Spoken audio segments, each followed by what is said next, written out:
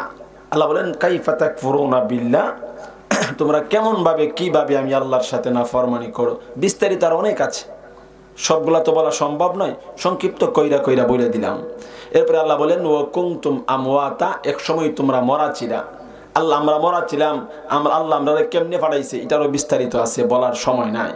এরপরে আল্লাহ বলেন ফাহইয়াকুম, আল্লাহ আমাদেরকে হায়াত দিয়েছেন। আল্লাহ 4 নম্বরে বলেন সুম্মা ইউমিতুকুম, অতঃপর আমি আল্লাহ তোমাদেরকে মরণ দিয়েছি। আপনার জন্য আমার জন্য মরণ আছে, কথা কোন ঠিক কিনা? এই জায়গাতে অনেক আছেন দাড়ি ফাঁকছে, মুছ ফাঁকছে, ছোটবেলা যেই কাজকর্ম করছেন শখ বুঝলে সব বেড়ায় মনে হয়, ঠিক না? মনে হয়। যারা মুরব্বী হয়ে গেছেন আর যৌবনটা পাইবেন, যৌবনকাল পাইবেন, মাঝে মধ্যে মন চাইনি যে যৌবনকালে ফিরা যায়, ঠিক না? কিছু কিছু মুরব্বী আছে নাতি তুই জোয়ান থাকতে আইলি না, ঠিক না? কিছু কিছু মুরব্বী এমন আছে না, জোয়ান থাকতে তুই আইলে না, নাতির গালো দিরা টানি আর জোয়ান থাকতে আইলে না। মনের ভিতরে রস আছে কিন্তু শরীরে রসের শক্তি নাই। এই জন্য মানুষের শক্তি যেমন ভাবে কই মাজা, মইরা গেলেও দুনিয়াতে আর থাকার সুবিধা নাই। ভাই, যারা দোয়া করছে না তাদের কপালটা যে পড়ছে। আপনাদের মোহাম্মদ আলী ভাই ঢাকা থাকে মনে হয়, ঢাকা থাকে না? কথার কথা, অথবা আপনাদের এলাকার কোনো এক ওলামায়ে কেরাম, ইতিহাসের কিতাবে আসছে সন্তান যখন আব্বা আম্মার জন্য দোয়া করে আল্লাহ এই দোয়াটা ডাইরেক্ট কবুল কইরা নেয়, মধ্যখানে কোনো পর্দা থাকে না। কন্যা সুবহানাল্লাহ। আব্বা মা তো আমরা জন্য অনেক কষ্ট করছে, ও আস্ত বাইরে যাব দেখা যায়। শীতের দিনে সন্তান, মা যখন সন্তান রে এই ডান দিকে শোয়ায়, সন্তান সেনসানায়া প্রস্রাব করে, আবার টান দিয়া বাম দিকে নেয়, আবার এই দিকে প্রস্রাব করে, পায়খানা করে, আবার বুকের মধ্যে নেয়, বুকের মধ্যে প্রস্রাব পায়খানা কইরা দিলে নিজের বিছানাটা সন্তান রে দিয়া নিজে গিয়া প্রস্রাব শুয়া থাকে, কথা কোন ঠিক কিনা?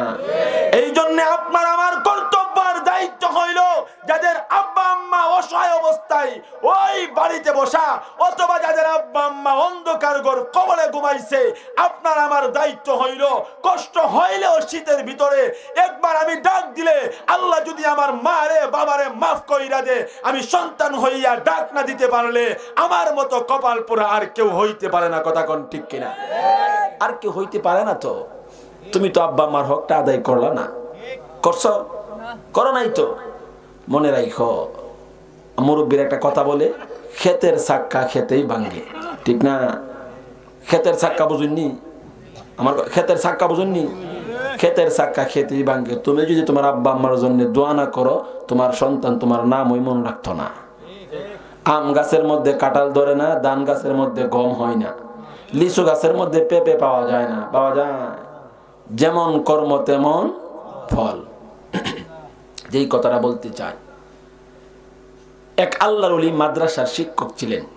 উনি মাদ্রাসা এক সপ্তাহের জন্য বন্ধ দিয়া উনি বাড়িতে যাবে। সবাই একটু হা না কইয়েন, আপনারা শতানের যে একটা বলকি বালকি আছে এটা যাইব, আর পিছনের বাবারা একটু সামনে আইন না, আসলে আপনাদের বরকত হবে। কেন? এই ফাঁকা জায়গার মধ্যে শয়তান ওয়াসওয়াসা দিব, আর সামনে জমাট হয়ে বসলে শয়তান ডরে আইতো না। কারণ আমি সুবহানাল্লাহ না কইলে আরেকজন কইলে হের বরকতে আমার কাছ থেকে শয়তান দৌড়াইয়া ফালাইব। কথা কোন ঠিক কিনা? আর ওরা বলেন ঠিক কিনা? এই জন্য যেই কথাটা বুঝাইতে চাই, আর আপনারা একটু কষ্ট করে ফাঁকা জায়গাটা পূরণ করে বইন। শীতের দিন একটু আজ যাবইন, উপকার হইব। কারণ ফাঁকা জায়গা রাখলে দেখতে বিশ্রী দেখা যায়, আর মাহফিলের সৌন্দর্য নষ্ট হয়। ওইখানে 2 জন, ওইখানে 3 জন, ওইখানে 5 জন, এটা কেমন দেখা যায় না? ঠিক না? দেখবেন মানুষ যখন দাওয়াত খাইতে যায়, একজন বইছে এই টেবিলে, আর একজন ওই টেবিলে, মাত্র মনে করেন বাবুর্চি একজন, মিসিয়ার একজন, এই টেবিলে বাদ দিয়া ওই টেবিলে তরকারি, ওই টেবিলে তরকারি দিয়া এই টেবিলে পানি, সম্ভব? বেচারার কষ্ট হইব। এই জন্য সবাই জমাট হয়ে বসলে কথাগুলো বুঝাইতে আমাদের সুবিধা হয়, আর না হয়তো আমাদের কষ্ট হয়। মনে হয় এমন যে তারা কথা বুঝতেছে না। যাক, আলোচনা লম্বা করবো না। ও ভাই, যেই কথাটা বলতে চাই, আল্লাহর ওলি মাদ্রাসায় পড়াইতেন। উনি মাদ্রাসা বন্ধ দিয়া 1 সপ্তাহের জন্য বাড়িতে যাবেন। সবাই বলেন কয় সপ্তাহ? আরো যারা বলেন কয় সপ্তাহ? 1 সপ্তাহের জন্য বাড়িতে যাবেন। এমন সময় উনি যখন বাড়িতে রওনা হইলেন, উনি তাকায়া দেখে ওই যেই রাস্তা দিয়ে উনি বাড়িতে যাবে, এই রাস্তার পাশে একটা কবরস্থান। ওই কবরস্থানের পাশে দাঁড়াইয়া সূরাতুল ফাতিহা একবার, সূরাতুল ইখলাস 3 বার। সূরাতুল ফাতিহা হইল আলহামদু সূরা, আর ইখলাস সূরা হইল কুল হুয়াল্লাহ সূরা। এই 2টা সূরা পইরা দুরূদ শরীফ যে আমরা পড়ি, দুরূদ শরীফ পইরা আল্লাহর কাছে কবরবাসীর জন্য দোয়া করছে, আল্লাহ এই কবরবাসীর কবরে তুমি আজকের এই দুয়ার হাদিয়াটুকুন পৌঁছায় দাও। কন্যা সুবহানাল্লাহ, রাজুরে কোন সুবহানাল্লাহ। দোয়া করলে লাভ না লস? আমরা যে কষ্ট করে বৈশা রইলাম, আমরা কি লাভবান না ক্ষতিগ্রস্ত? ফাঁকে দিয়া কথাটা না বললেই নয়, এই জন্য কথাটা বলতেছি। না হয়তো দোয়া কইরা যেতাম। ও ভাই, আল্লাহর ওলি যখন কবর জিয়ারত কইরা বাড়িতে চইলা গেছেন, মাদ্রাসা বন্ধ দিয়া এশারের নামাজ পড়া উনি ঘুমের ঘরে ঘুমাইছে, নিদ্রাই গেছে। যখন বালিশের সাথে খালি মাথাটা লাগাইছে, রাত্র যখন গভীর হইছে, উনি স্বপ্নে দেখে উনি যেই কবরস্থান জিয়ারত করলেন, ওই কবরস্থানের পাশ দিয়া যে গেলেন উনি, এই কবরস্থানের ভিতরে একটা ব্যক্তি সাদা পাগড়ি লাগাইছে, সাদা জুব্বা পরছে, পইরা কবরবাসীদেরকে কি জানে বন্টন করে দিতেছে। সুবহানাল্লাহ বলেন না? আর একটু জোরে কন্যা সুবহানাল্লাহ। ও মা বোনেরা, একটু গভীর মনোযোগে শুনেন। অনেক সময় অনেক বাবারা ভাইয়েরা মার জন্য বাবার জন্য টাকা পয়সা ব্যয় করলে ঘরের বিবিরা বলে আর কোনো কাম পাইছো না। ঠিক না? সবাই না, কিছু কিছু মহিলা বলে। ঠিক ঠিক না? এই জন্য আব্বা আম্মার জন্য খরচ করবেন। ওই ব্যক্তি যখন ঘুমায় পড়লেন, দেখে পাগড়ি পরিহিত লোকটা কি জানে বন্টন করে দিতেছেন কবরবাসীদেরকে। এমনি করে উনি তাকায় দেখে মানুষ একজনের পরে আরেকজনা লাইনে দাঁড়াইছে। দেখবেন সরকারি মার আসলে বলা হয় একজনের পিছনে আরেকজনা দাঁড়াইবা, যদি একসাথে দাঁড়াও আমি কারে দিমু কারে না, লাইনে দাঁড়াও। এরকম ভাবে লাইনে দাঁড়াইছে, উনি বন্টন কইরা দিতেছে। বোঝার বিষয় হইল লাইনে সবাই দাঁড়াইছে, একটা বৃদ্ধা মহিলা লাইনে না দাঁড়াইয়া অন্য জায়গাতে ফুলের বাগিচার মধ্যে আরামে বসা। সুবহানাল্লাহ কোন? মহিলা কেন আরামে বসা, এটার একটা জবাব আছে কিনা নাই? আর জোরে বলেন আছে কিনা নাই?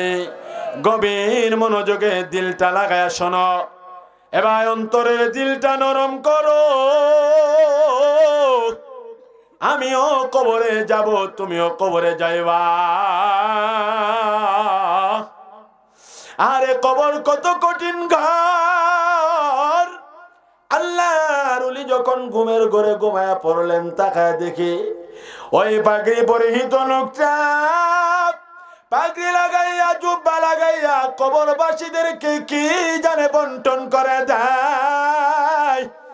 এমন সময় ওই মাদ্রাসার হুজুর আল্লাহর ওলি মানুষ পাগড়ি পরিহিত লোকটাকে জিজ্ঞাসা করে, এ পাগড়ি পরিহিত ভাই, এই কবরের মধ্যে তুমি কি করো আমি জানতে চাই। ওই পাগড়ি পরিহিত লোকটা ডাইকা ডাইকা কয়, এ আল্লাহর বান্দা, তুমি তো জানো না, কে জানে রে এই রাস্তা দিয়ে হাঁটার সময়, কে জানে এই রাস্তা দিয়ে যাওয়ার সময় মুসাফির কবরবাসীর জন্য দোয়া করে গেছে। আমার আল্লাহ দোয়াটারে কবুল করে নিছেন। আল্লাহু আকবার জোরে কর, আরো জোরে চিল্লায়া বলেন আল্লাহু আকবার, আরো জোরে বলেন আল্লাহু আকবার। ওই পাগড়ি পরেই তো লোকটা বলে, কে জানে রে আল্লাহর বান্দা রাস্তা দিয়া হাইটা যায়, দোয়া করছে, আমার আল্লাহ দোয়া কবুল কইরা নেক বন্টন করে দিতেছে।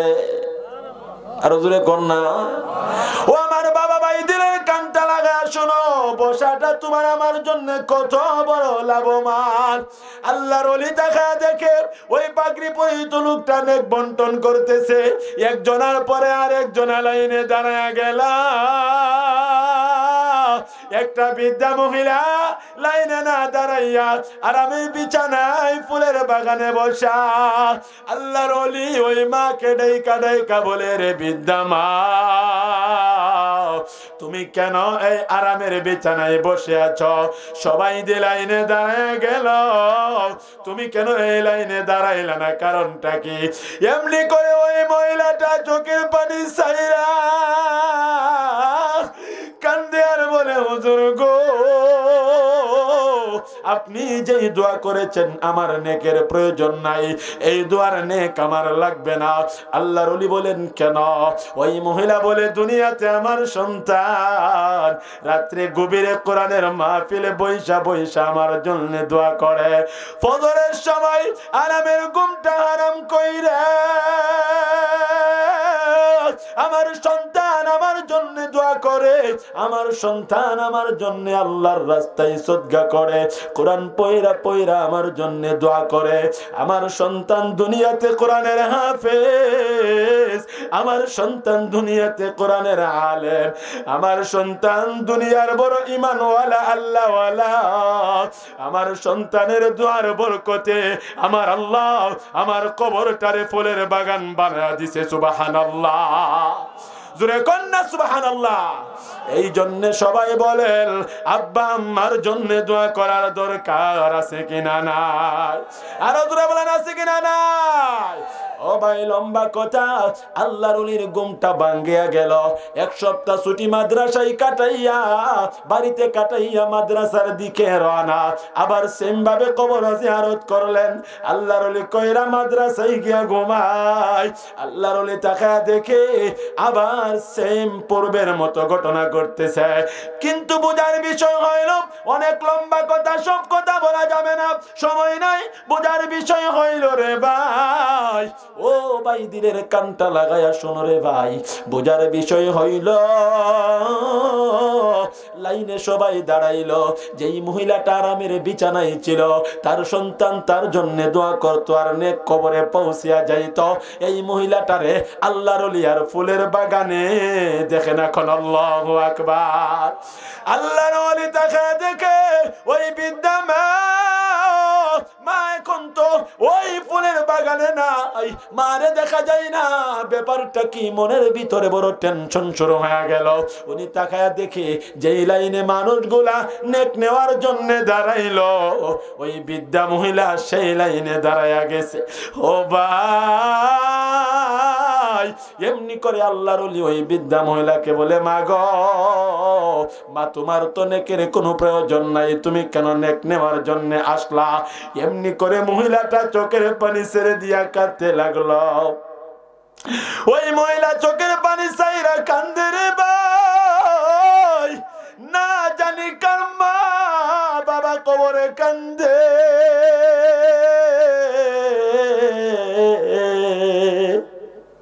ওই মহিলা চোখের পানি ছাইরা কাঁদতে শুরু করলেন আর আল্লাহর ওলির কাছে বলতে শুরু করলেন, হুজুর,